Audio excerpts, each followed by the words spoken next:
Ini adalah fatwa dari Lajnah Ad-Daimah.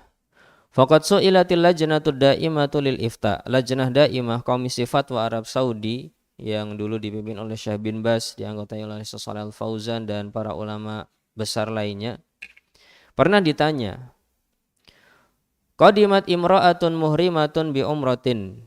Ada seorang wanita yang datang ihram dengan umrah, untuk melakukan umrah. Wa ba'da wusuliha ila Makkah tahadat. Dan ketika sudah sampai di Mekah, qadarullah wa masya'a fa'al, dia haid. Wa mahramuha mutarun ila safari fauron, sedangkan mahramnya, suaminya, bapaknya, saudara laki-lakinya ataupun yang lainnya terpaksa dan harus segera untuk pulang kembali ke negaranya atau ke tempat tinggalnya. Walaysa lahu ahadun bimakkata, dan tidak ada seorang pun di Mekah yang bisa menemani wanita tersebut. Famal hukmu, apa hukumnya, bagaimana solusinya? Maka Lajnah Ad-Daimah menyatakan, idza kana al-amru kama dzukira minal hayyidil mar'ati qabla at-tawafi wa hiya muhrimatun. Apabila keadaannya sebagaimana yang disebutkan, wanita itu haid dalam keadaan berihram dan belum tawaf, ya. Wa mahramuha mutarrun lis-safari fauran, dan mahramnya harus segera untuk kembali pulang. Walaysa laha mahramun wala zaujun bimakkata, dan dia tidak punya mahram siapapun dari suami, saudara, kakek, paman dan anak misalnya, tidak ada yang di Mekah gitu. Tidak ada mahramnya, tidak ada suaminya di Mekah, ya. Maka apabila terpenuhi tiga syarat ini, syaratnya apa tadi? Wanita haid, muhrim dan belum tawaf. Yang kedua, mutarrun lisafari, harus segera untuk bersafar. Yang ketiga, tidak punya siapa-siapa di Mekah. Ini Indonesia banget ya. Kita semua pasti kalau ada wanita yang haid ya pasti kan kondisinya kayak gini. Bahkan malah bukan hanya ini. Kalau kita tidak keluar ya sesuai jadwal ya malah ada masalah dengan imigrasi dan lain sebagainya gitu. Ada tambahan masalah ya, bukan hanya ini saja ya. Kalau ini cuma tiga kondisinya, wanitanya haid, muhrim, belum tawaf, kemudian dia mahramnya harus segera pulang, dan tidak ada mahram di sana. Indonesia banget. Indonesia malah ditambahin kondisi-kondisi yang lebih darurat daripada ini. Maka kata ulama di Lajnah Daimah Komisi Fatwa Arab Saudi, saqata anha syartut taharati minal haidi lidukhulil masjidi walitawafi lid-darurati. Maka gugurlah syarat kesucian dari haid untuk bisa masuk Masjidil Haram dan untuk tawaf di sana, karena ini alasannya darurat ya. Artinya ya sudah, berangkat, masuk masjid, tawaf ya. Kemudian setelah tawaf sa'i, setelah sa'i nanti tahallul ya. Maka di sini disebutkan urutannya juga, fatas tafsir ya, fatas tafsir ini artinya memakai pembalut ya. Watatufu, kemudian tawaf, watas'a li umratiha, kemudian dia bersa'i untuk umrahnya.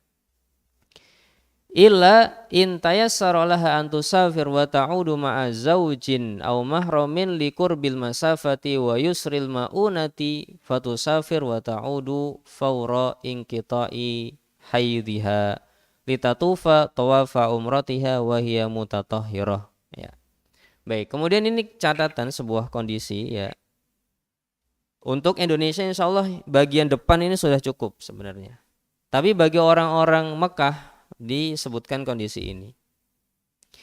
Hanya saja apabila wanita ini yang sudah berihram kemudian haid belum tawaf ya. Kalau dia orang Mekah atau orang Bahrain atau orang manalah ya, di daerah situ yang mudah untuk bersafar pulang ya, bersama suaminya atau dengan mahramnya. Kemudian nanti bisa balik lagi ke Mekah ketika sudah darahnya sudah berhenti, ketika dia sudah suci ya. Dan jaraknya ini dekat, mungkin orang Jeddah atau mungkin orang sekitar Mekah situ. Wa yusri al-maunati, dan biayanya juga murah, tidak terlalu mahal. Dari Jeddah ke Mekah 100 real paling tidak sampai. Ya, mungkin 40 real dari Jeddah ke eh, Mekah. Ya. Murah misalkan. Maka ya sudah, dia pulang dulu bersama mahramnya, nanti minta diantar lagi untuk kembali ke Mekah ketika sudah suci untuk tawaf dan sa'i dalam keadaan suci. Ini kalau keadaannya mudah seperti ini. Kalau di Indonesia ini tidak mungkin.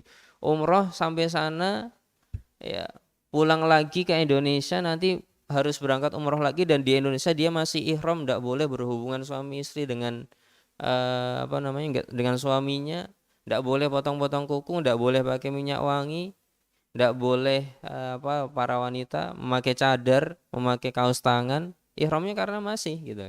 Itu sesuatu yang susah, biayanya juga tidak murah, ya.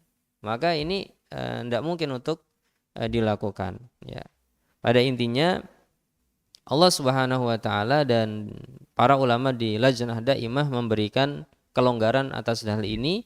Di antara dalil yang digunakan adalah yuridullahu bikumul yusra wa la yuridu bikumul usra. Allah ingin kemudahan bagi kalian dan Allah tidak ingin kesusahan bagi kalian.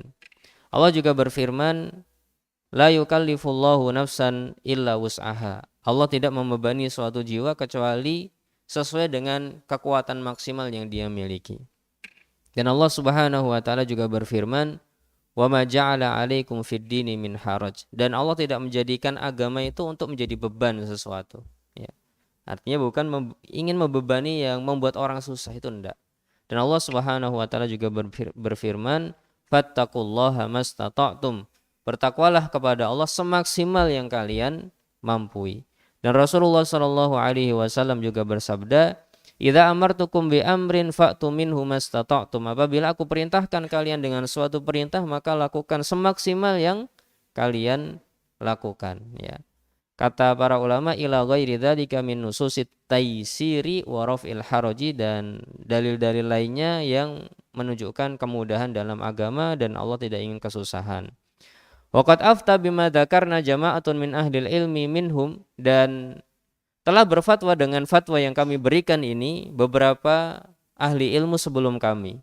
Di antaranya adalah Syekhul Islam Ibnu Taimiyah dan muridnya yang bernama dengan Ibnul Qayyim rahimahumullah, ya.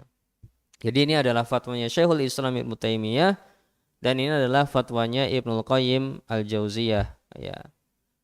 Dan para ulama yang lainnya juga memberikan fatwa yang sama. Di antaranya juga adalah Syekh Muhammad bin Shalih Al-Utsaimin, ya. Beliau juga memberikan fatwa yang hampir sama berkaitan dengan hal ini, sama dengan Lajnah Ad-Daimah, dan dalil-dalil yang digunakan pun juga hampir sama, ya.